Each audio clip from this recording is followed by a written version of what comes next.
Alhamdulillah.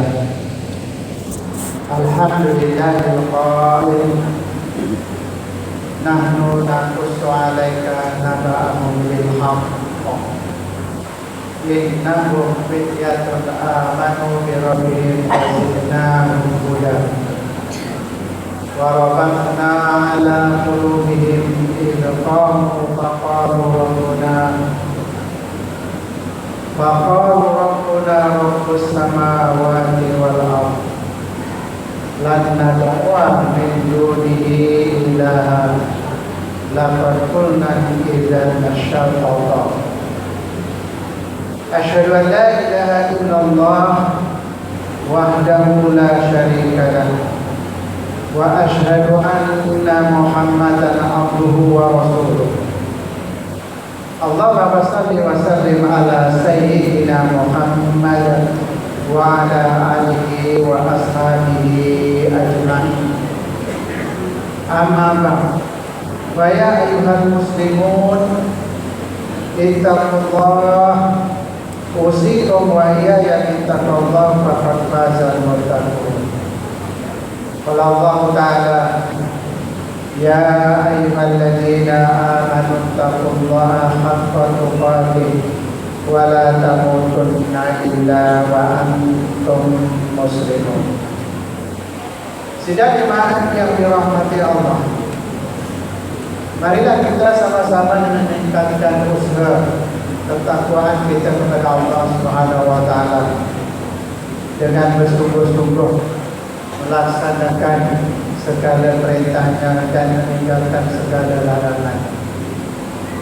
Di samping kita berusaha mempertingkatkan pembangunan dan pendidikan anak-anak dan ahli keluarga agar menyempurnakan kewajiban masing-masing. Mudah-mudahan kita memperoleh keberkatan dan keridhaan serta perlindungan Allah Subhanahu wa taala di dunia dan di akhirat. Sejak akhir-akhir ini kita sering dihidangkan dengan berita-berita negatif tentang generasi muda. Kes salah laku jenayah sivil, jenayah syariah, masalah disiplin dan adab sering dikaitkan dengan mereka. Hal ini tentu sangat mengundang rasa rusing dan gusar di kalangan ibu bangsa hari ini.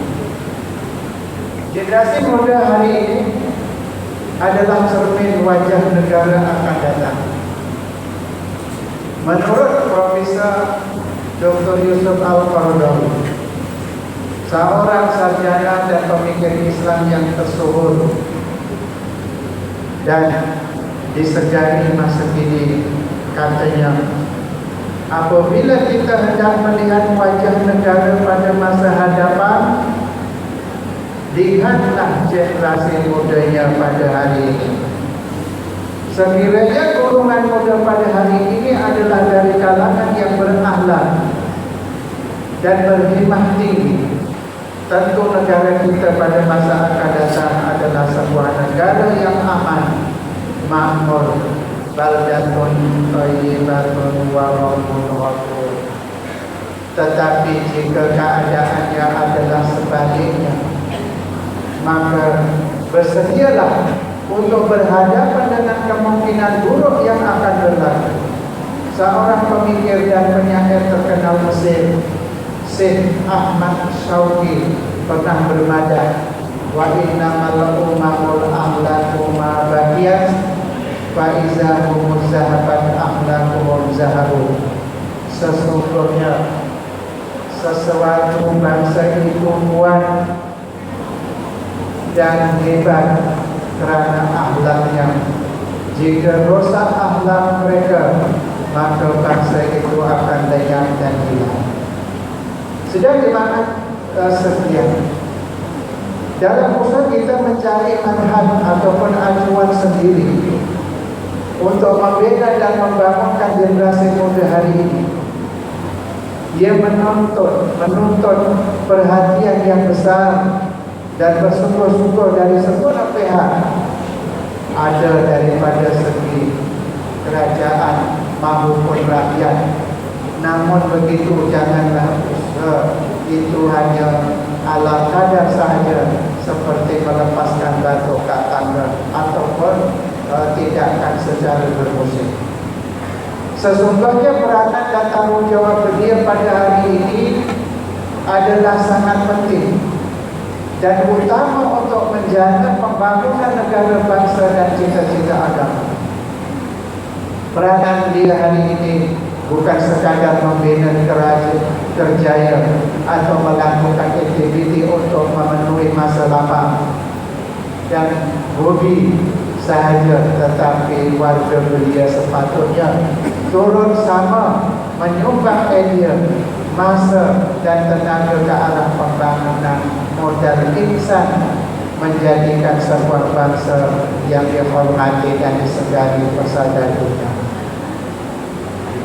Orang muda Islam hari ini sepatutnya bukan lagi hanya menjadi penonton atau pemain sepak sahaja, tetapi haruslah bersiap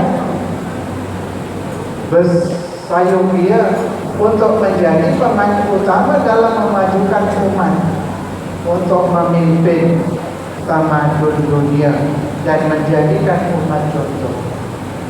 Terutama ketika ini agama Islam digambarkan dalam keadaan yang buruk.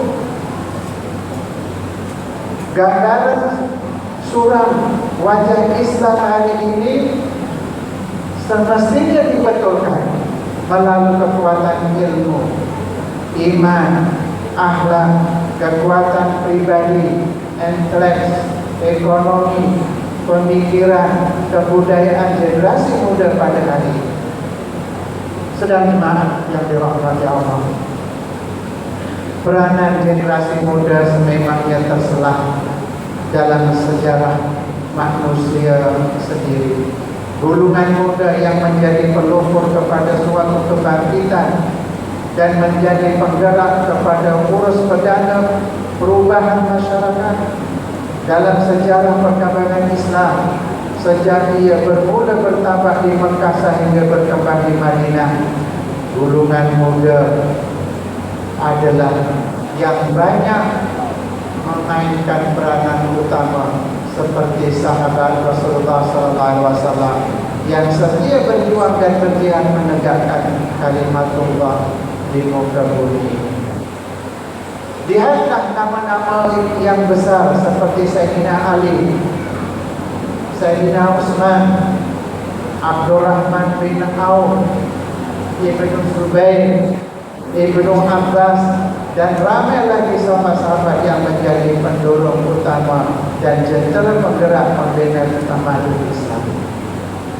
Sejarah juga pernah menyaksikan ketangkasan Usamah bin Zaid yang walaupun masih berusia 18 tahun, tetapi mampu memimpin satu bala tentera untuk menyerang kerajaan Rom. Dan begitu juga kehebatan Muhammad Al-Fatih telah membuka kota Istanbul ataupun Konstantinopel ketika usia masih 21 tahun. Begitu juga kisah Ashabul Ukhdud, seorang kanak-kanak yang mempertahankan akidahnya dengan menolak paksaan ahli sihir raja supaya mengakui bahawa raja adalah Tuhan. Telah dilakukan beberapa kali percobaan untuk membunuhnya dengan menolak daripada bukit yang tinggi dan melemparkannya ke laut. Semuanya tidak berjaya, sehinggalah kanak-kanak itu sendiri mencadangkan supaya dipanggil pemanah yang mahir dengan syaratnya melafazkan Bismillahirrahmanirrahim dengan nama Allah Tuhan kanak-kanak itu. Pada ketika melepaskan anak-anaknya, barulah ia menemui ajal. Tiba-tiba orang yang berkumpul menyaksikan peristiwa tersebut ramai-ramai melakukan kami beriman dengan Tuhan kanak-kanak itu. seorang lagi pemuda yang berjasa dalam sejarah ialah Mus'ab bin Umair. Beliau asalnya bangsawan Arab, berkedudukan tinggi, hartawan, dan menjadi hijaz pemujaan gadis, jejak pemujaan gadis Arab, tetapi dilarang keras mendekati Nabi Muhammad SAW, dan dilarangnya berjalan yang boleh bertemu dengan Nabi Muhammad SAW. Larangan itu menambahkan rindu Mus'ab untuk mengenali Nabi. Allah mentakdirkan Mus'ab bertemu dengan Nabi di perjalanan, lalu berikan dan masuk Islam. Dengan sebab itu Mus'ab terus disingkir oleh keluarga, harta kekayaan